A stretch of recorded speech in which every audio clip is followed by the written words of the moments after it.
पन्हाळा तालुक्यातील वारणा नगर येथे श्री तात्यासाहेब कोरे वारणा सहकारी साखर कारखाना वारणा नगर व ई-लाईट कृषी सेवा संस्था वारणा नगर यांच्या संयुक्त विद्यमाने शेतकरी मेळावा संपन्न झाला।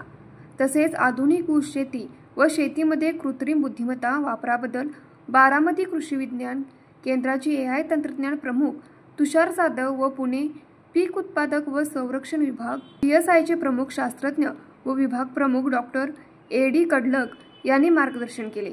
तसेच श्री तात्यासाहेब कोरे वारणा सहकारी साखर कारखाना वारणा नगर व ई-लाईट कृषी सेवा संस्था वारणा नगर सभासद शेतकऱ्यांना ड्रोनद्वारे औषध फवारणीसाठी माफक दरात ड्रोन उपलब्ध करून देण्यात आले। या ड्रोनचे उद्घाटन आमदार डॉक्टर विनय कोरे यांच्या हस्ते करण्यात आले। यावेळी वारणा सहकारी साखर कारखान्याचे व्हाईस चेअरमन प्रतापराव पाटील, वारणा दूध संघाचे vice chairman HR Jadhav, Warana कारखान्याचे कार्यकारी संचालक SR भगत यांच्यासह संचालक, सभासद व शेतकरी मोठ्या संख्येने उपस्थित होते। न्यूज मराठी 24 साठी विनोद शिंगे, कोल्हापूर।